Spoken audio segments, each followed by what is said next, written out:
Recording in progress. Baik, saya buka. Assalamualaikum warahmatullahi wabarakatuh. Waalaikumsalam. Perkenalkan, saya Ahmad Torik sebagai koordinator dari kelompok 2 bersama rekan-rekan saya akan mempresentasikan tentang proses produksi beton pracetak. Mulai dari yang pertama, proses produksi pracetak. Beberapa item pekerjaan yang harus dimonitor pada tahap produksi adalah kelengkapan dari perintah kerja dan gambar produk, mutu dari bahan baku, mutu dari cetakan, mutu atau kekuatan beton, penempatan dan pemadatan beton, ukuran produk, posisi pemasangan, perawatan beton, pemindahan, penyimpanan, dan transportasi produk, serta pencatatan atau record keeping. Lalu tahap produksi terdiri dari proses-proses berikut. Yang pertama yaitu pembuatan rangka tulangannya. Yang kedua, fabrikasi tulangan dan cetakan. Yang ketiga, penakaran dan pencampuran beton. Yang keempat, penuangan dan pengecoran beton. Yang kelima, transportasi beton segar. Yang keenam, pemadatan beton. Ketujuh, finishing atau repairing beton. Dan terakhir, curing beton.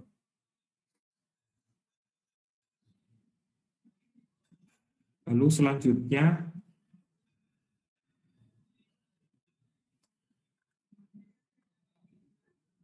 Recording stopped.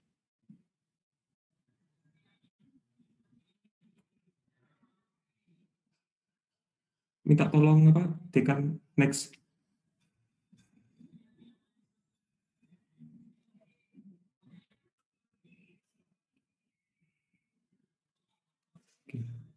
Recording in progress. Lalu langkah-langkah dalam proses produksi percetaknya adalah sebagai berikut. Yang langkah pertama yaitu pembuatan cetakan, langkah kedua pembuatan adukan beton, langkah ketiga penuangan adukan beton, langkah keempat pemasangan tulangan baja, lalu langkah kelima pengeringan beton atau curing.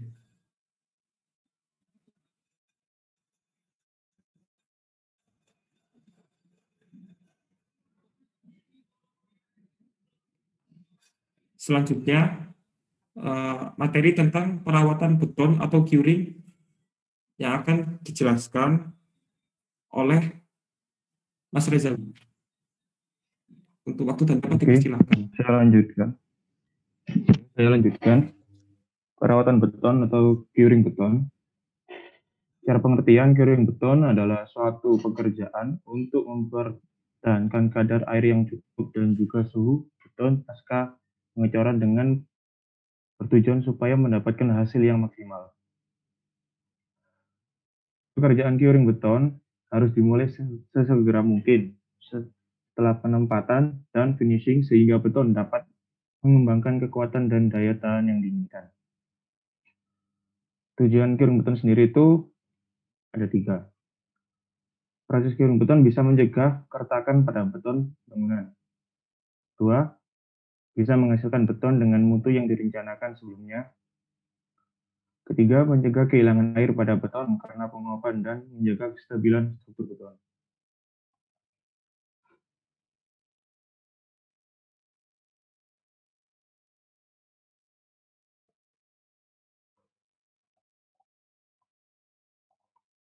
Kemudian ada beberapa metode untuk curing beton.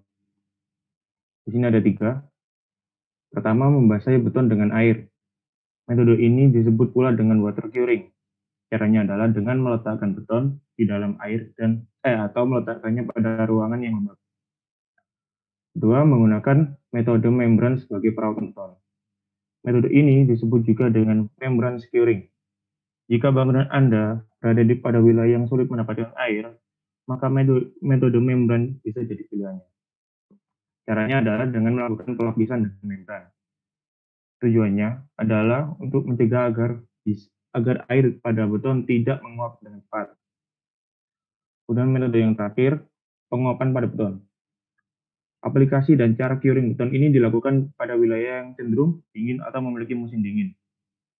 Caranya adalah dengan proses steam, di mana beton harus dipertahankan dulu pada suhu 10 hingga 30 derajat Celcius selama berjam-jam.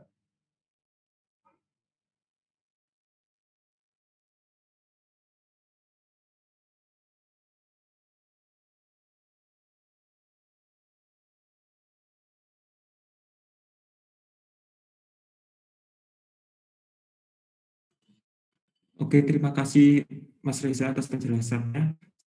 Selanjutnya ada materi tentang desain molding yang akan dijelaskan oleh rekan saya Birlangga. Untuk waktu dan tempat dipersilahkan.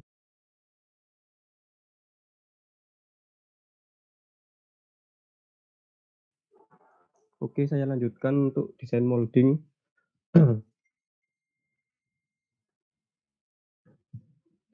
Dalam membuat beton pracetak, pastinya diperlukan cetakan yang dalam hal ini disebut dengan mold, dan proses pencetakannya disebut molding. Cetak beton dibuat dengan bahan material baja karena pembuatannya dilakukan berulang kali dalam pabrik atau fabrikasi.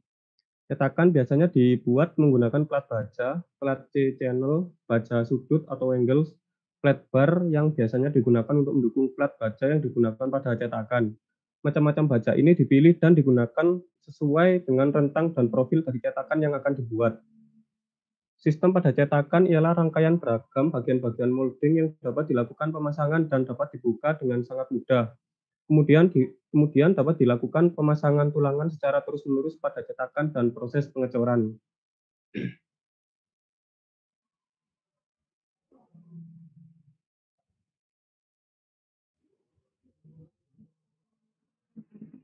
Syarat pencetakan beton pracetak. Terdapat beberapa persyaratan yang harus dipenuhi untuk molding beton pracetak sebagai berikut. 1. Volume stabil. Hal ini dapat membuat dimensi pada beton memiliki ukuran yang akurat. 2. Penggunaan berulang kali. Pengadaan berulang kali dapat menekan kebutuhan biaya yang dibutuhkan. 3. Kemudahan pemindahan dan rapat air. Air dari agregat tidak dapat rembes maupun keluar dari cetakan. 4. Daya lekat rendah. Daya pelekatan yang rendah terhadap beton yang sudah siap diangkat. Tentunya hal ini memudahkan dalam membersihkannya. 5. Penggunaan untuk beragam bentuk. Penggunaannya dapat diproduksi untuk berbagai jenis kebutuhan bentuk sehingga dinilai lebih fleksibel.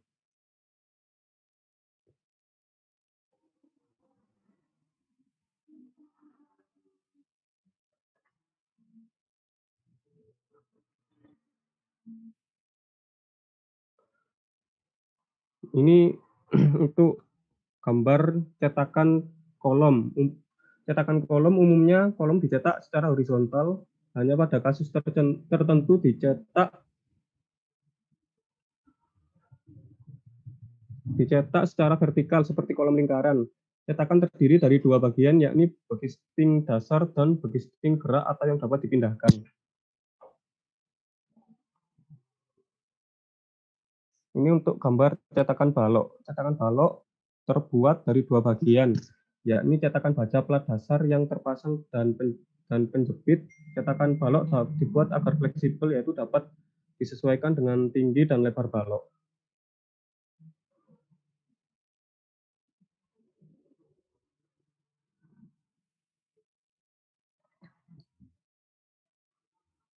Untuk selanjutnya akan dijelaskan oleh teman saya, Primus Raihan.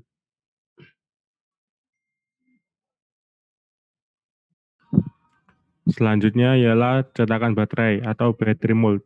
Cetakan disusun berdekatan satu sama lain. Kemudian seluruh cetakan diikat untuk menghasilkan sejumlah panel dinding dengan produktivitas maksimum dalam ruang minimum.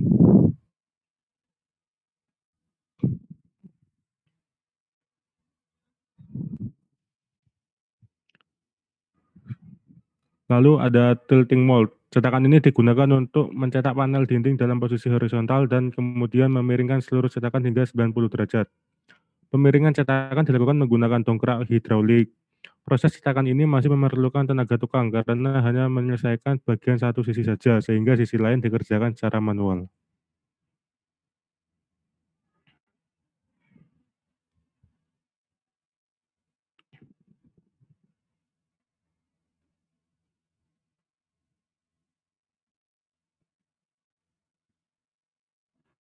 Lalu ada flat atau table mold. Jenis cetakan ini biasanya digunakan untuk membuat plat dan panel dinding karena biaya cetakan ini jauh lebih rendah secara komparatif. Kelebihannya karena cetakan ini dapat disesuaikan dengan dimensi dan ketebalan yang diperlukan.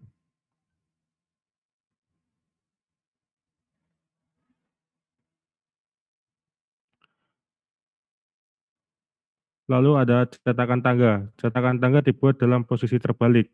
Elemen tangga yang diproduksi ini dimiringkan setelah diproduksi atau di lokasi sebelum waktu pemasangan.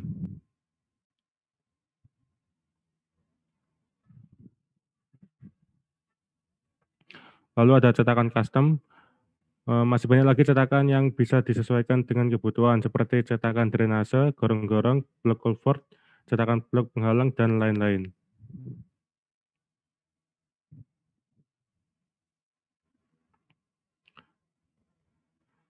Selanjutnya akan dilanjutkan oleh dekan.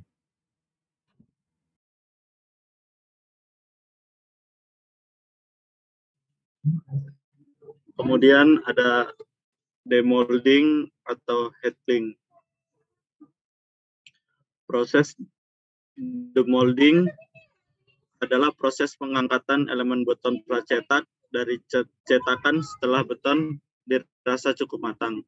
Dalam proses demolding beton pracetak ada beberapa hal yang harus diperiksa dan disiapkan seperti yaitu yang pertama ada umur beton harus sudah dilewati. Itu ada kondisi normal 12 sampai 16 jam, kemudian ada steam curing yaitu 8 sampai 10 jam. Kemudian yang kedua ada elemen sudah mencapai kuat tekan beton minimal yaitu beton bertulang sampai 200 sampai 250 kilogram per sentimeter persegi. Kemudian ada beton press stress yaitu 400 kg per sentimeter persegi. Terus yang ketiga ada alat angkat yang harus disesuaikan. Itu ada kapasitas kren terhadap berat elemen beton pracetak. Kemudian ada peraturan jalan raya. Lalu yang keempat ada alat transport yang digunakan untuk proses pemindahan atau pengiriman elemen beton pracetak harus disesuaikan.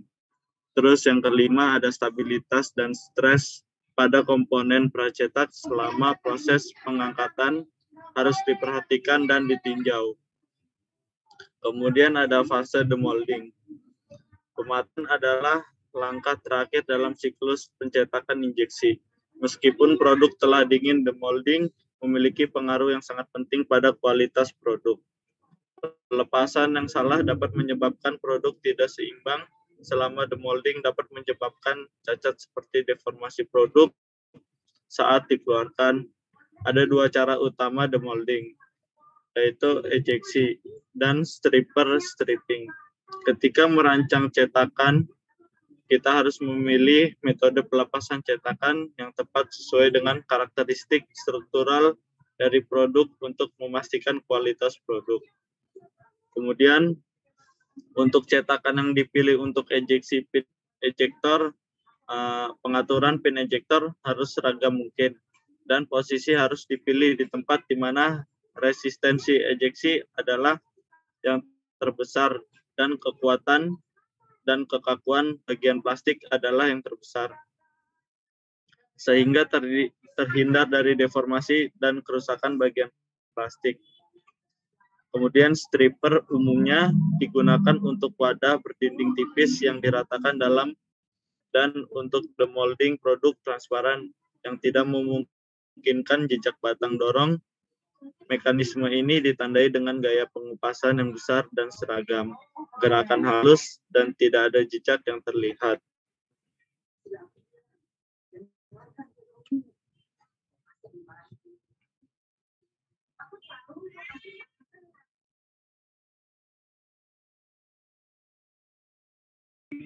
Kemudian akan dijelaskan oleh teman saya, Farhan.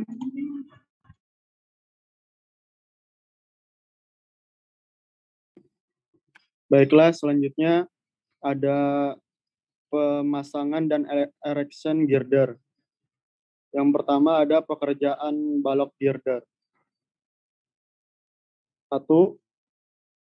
Next slide. 1. Mobilisasi balok girder. Proses pekerjaan mobilisasi ini dilaksanakan atau dimulai sebelum pekerjaan struktur atas dimulai. Adapun alat yang digunakan dalam proses pengadaan atau mobilisasi balok girder dari stockyard ke lokasi proyek ini adalah kendaraan truk besar atau trailer truck dan mobil kren untuk mengangkat dan menurunkan balok girder.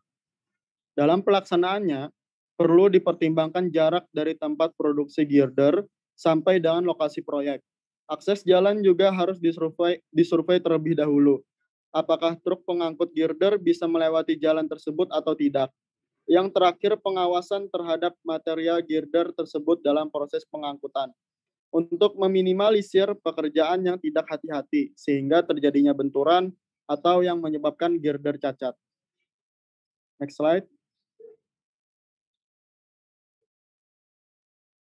2.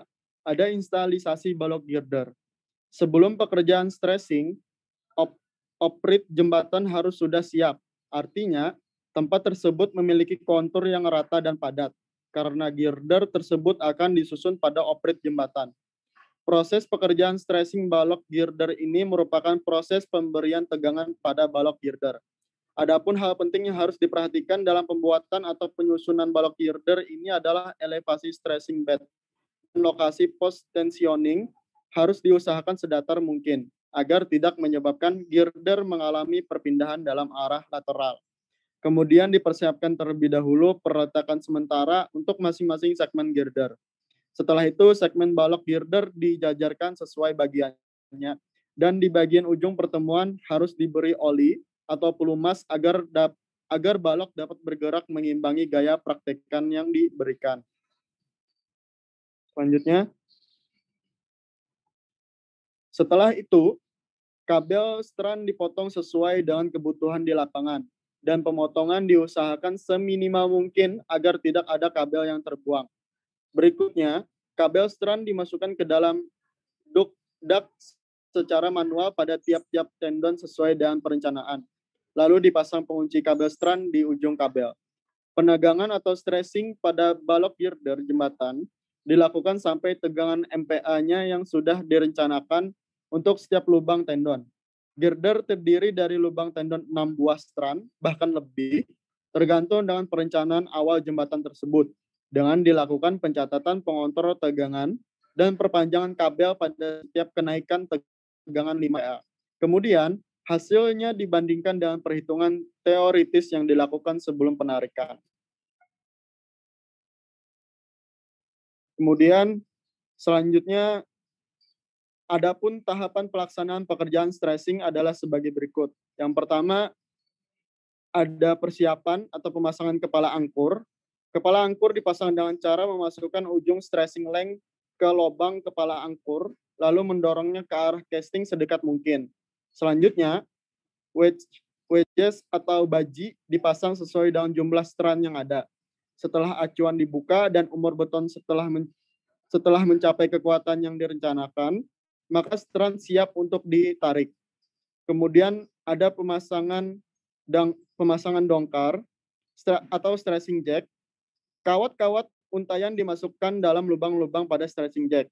Stressing jack dipasang dan dirapatkan ke arah casting sehingga posisi casting dan kepala angkur atau anchor head rapat, kemudian kawat untayan dikunci dan wedges baji pada ujung stressing jack. Kemudian penarikan akan dilanjutkan dengan oleh teman saya, Saudara Fikran.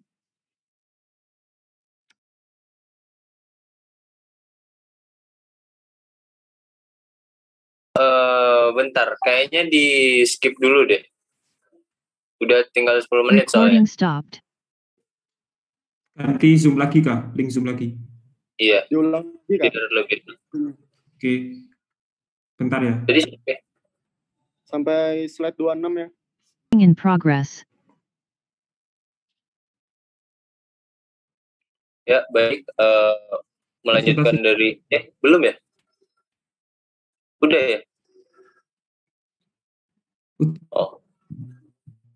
Baik, melanjutkan dari penjelasan Mas Farhan untuk persiapan, ada penarikan lagi. Terus penjelasannya adalah dongkrak hidrolik 2 arah digerakkan dengan tenaga listrik selama stressing dicatat, pembacaan manometer dan perpanjangan strain yang terjadi pada formulir stressing. Data yang telah dicatat dibandingkan dengan perhitungan teoretis bahwa deviasi yang terhadap teoretis tidak boleh satu kurang.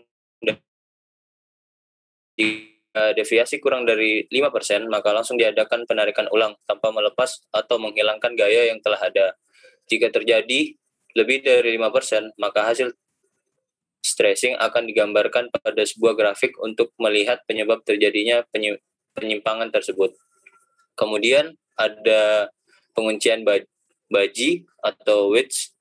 Kalau tekanan yang diperlukan sudah tercapai, torak dikembalikan pada posisi semula. Penguncian baji terjadi tarik masuk 6 mm pada kawat untain atau strands.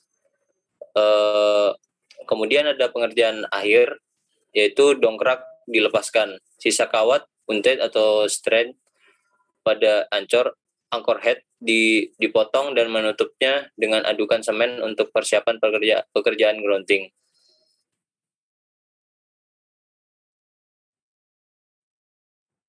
Next.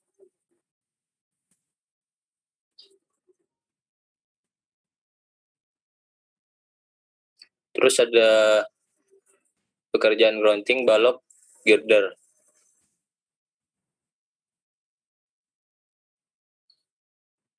Nah, pekerjaan grounding adalah mengisi rongga udara antara tren dengan dots dan rongga pada bagian dalam casting dengan bahan grout. Tujuannya adalah untuk menjaga bahaya korosi serta untuk mengikat strands dengan beton sekelilingnya menjadi satu kesatuan. Bahan grout sendiri dari campuran semen dan air dan ditambahkan non-syringe additive. Air yang digunakan untuk grounding adalah air yang dapat diminum dan adukan yang mengandung klorida atau nitrat tidak boleh digunakan. Pelaksanaan grounding adalah bahan grout dimasukkan ke dalam dots dan dengan dipompa grounding atau injeksi dengan tekanan sebesar 5 kg. Fungsi grounding yaitu adalah untuk mencegah karat, menghilangkan udara yang ada di dalam dan mematikan gaya dalam. Grout harus dicampur atau diaduk dalam alat mekanik dengan tipe yang mampu menghasilkan grout yang merata dan grout yang tidak boleh dilembekkan kembali dengan air, serta sebelum dipompakan grout harus terus diaduk. Pipa grout yang digunakan harus terbuat dari bahan logam dan kedap dari adonan semen atau mortar type, dan pipa harus cukup kuat untuk mempertahankan bentuknya menahan tekanan kerja. Bila ada ketentuan mengenai grounding, lubang udara dan grout dapat mengisi seluruh rongga sepanjang pipa saluran. Selanjutnya ada erection girder menggunakan portal hose. Itu dijelaskan oleh Mas Ferda.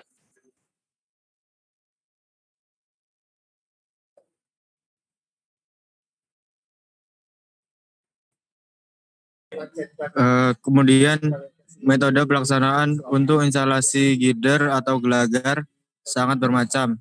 Salah satunya dengan menggunakan portai hoist. Dengan menggunakan metode ini, sistem erection girder dilakukan dengan mengangkat girder ke atas pier jembatan layang dengan menggunakan alat portal hoist. Sistem portal hoist merupakan perkembangan dari sistem yang dilakukan sebelumnya, yaitu menggunakan mobile crane. Pertimbangan untuk menggunakan portal hoist diantaranya lokasi proyek yang berada di tengah kepadatan lalu lintas sehingga membutuhkan alat dan metode yang lebih praktis dan efisien dari segi biaya dan kemudahan pelaksanaan. Erection girder merupakan kegiatan penempatan girder ke atas pilar jembatan Ini merupakan alur dari proses pekerjaan stressing dimulai dari cek persiapan, kemudian setting posisi segmentasi, penusukan stand, perekatan antar segmen, pemasangan jack stressing, pemasangan angkur height, proses stressing, pelepasan jack stressing, grouting dan patching. Kemudian sebelum dilakukan pekerjaan erection dengan menggunakan portal dan mesin hoist. Next.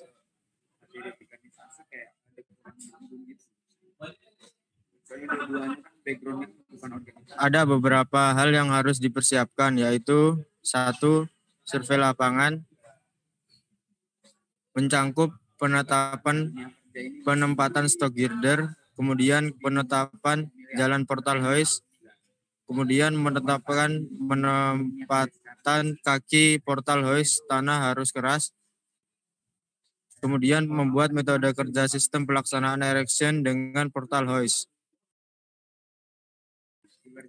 Yang kedua, persiapan lokasi kerja mencangkup A. Persiapan material dan alat pendukung pekerjaan erection, B. Persiapan lokasi kerja penempatan setting portal dan hoist crane, C. Persiapan lokasi penempatan stok girder dan jalan portal harus betul-betul padat dan rata, D. Lokasi pekerja erection kemiringan tanah tidak lebih dari 5%, E. Penempatan stok girder di bawah jembatan dan diatur sesuai rencana, F. Susunan penempatan stok girder harus disesuaikan dengan urutan erection, G. Harus mengukur jarak bentangan apakah sudah sesuai dengan girder yang akan dipasang, H. Grouting penempatan bearing pad harus rata dan penempatan bearing pad diberi tanda yang jelas, I. Mengukur jarak aman portal gantry terhadap jalan lalu lintas kendaraan, J. Perencanaan manajemen trafik meliputi SMK 3 dan 5R.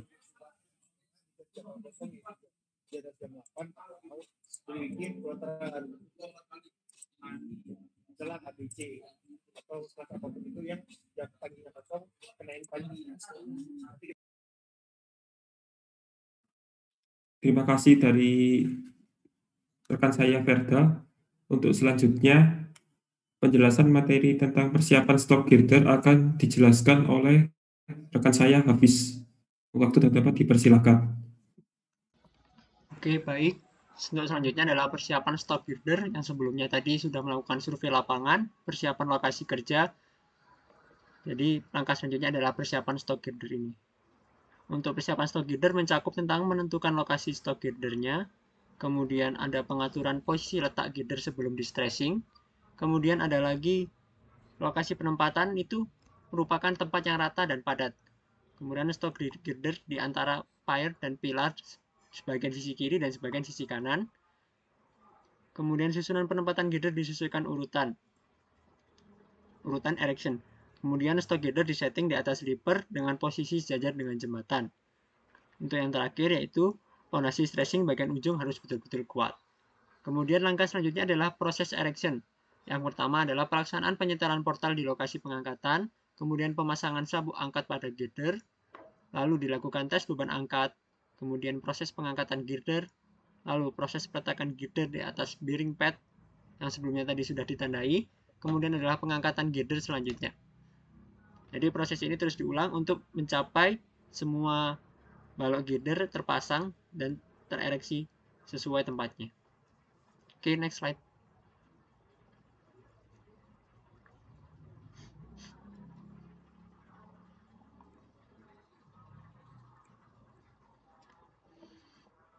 Selanjutnya adalah prosedur kerja erection girder.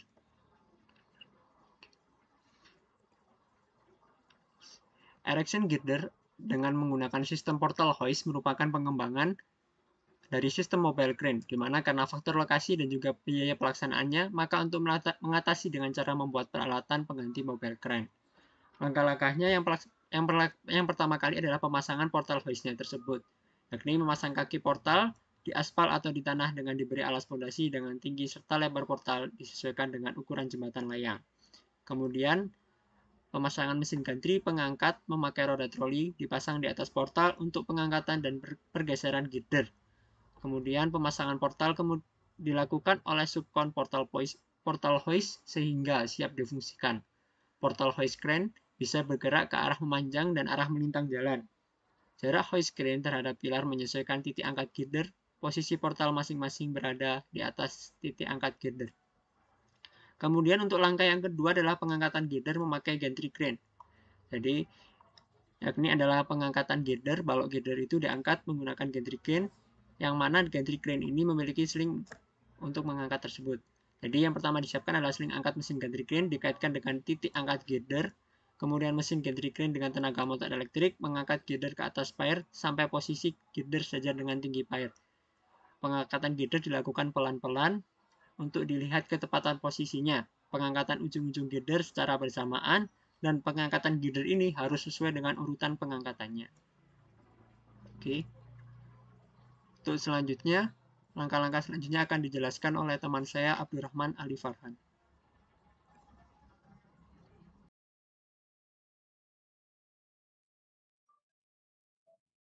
Ya, langkah selanjutnya, setelah yang pertama pemasangan portal hoist, dan yang kedua pengangkatan girder memakai gantry crane, yang ketiga adalah menggeser girder dan menempatkan ke posisi dudukannya.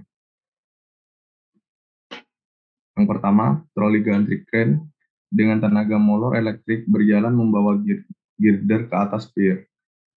Girder digeser sampai pada posisi letaknya, kemudian memastikan posisi girder sudah tepat pada letaknya. Selanjutnya, lantai dudukan bearing harus benar-benar rata. Dan kemudian memasang bearing pad harus sesuai dengan tanda yang telah dibuat. Selanjutnya, girder diturunkan pelan-pelan dan dilihat ketepatan posisinya. Yang keempat, finishing dengan memasang bushing pengaman girder. Pertama, mengontrol ulang untuk memastikan letak serta posisi girder terpasang dengan sempurna. Misalnya, jika dirasa pemasangan girder sudah benar-benar sempurna, maka dapat dipasang pengaman bushing dengan menggunakan besi beton dilas antara back wall dengan shear connector. Yang kelima, pemindahan alat ke pier atau pilar selanjutnya, yaitu dengan menggeser portal hoist ke posisi antara pilar yang selanjutnya akan dilakukan pekerjaan erection.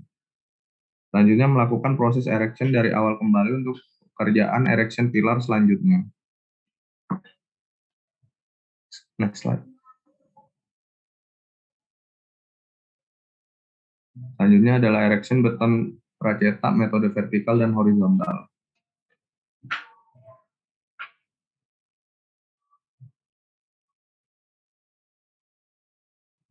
Proses penyatuan komponen bangunan yang berupa beton pracetak yang telah diproduksi dan layak atau cukup umur untuk disatukan menjadi bagian dari bangunan disebut dengan erection. Kegiatan ini merupakan salah satu faktor kunci keberhasilan dalam pengaplikasian teknologi beton pracetak. Metode yang dapat dibedakan menjadi dua, yaitu metode vertikal atau vertical method dan metode horizontal method. Selanjutnya, metode vertikal.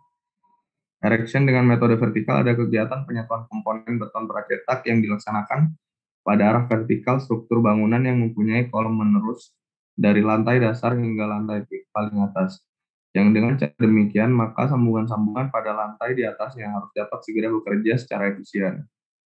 Yang kedua, metode horizontal. Penyatuan komponen beton pracetak dengan metode horizontal adalah proses erection yang pelaksananya tiap satu lantai atau arah horizontal bangunan. Metode ini digunakan untuk struktur bangunan yang terdiri dari komponen kolom precast dengan sambungan pada tempat-tempat tertentu.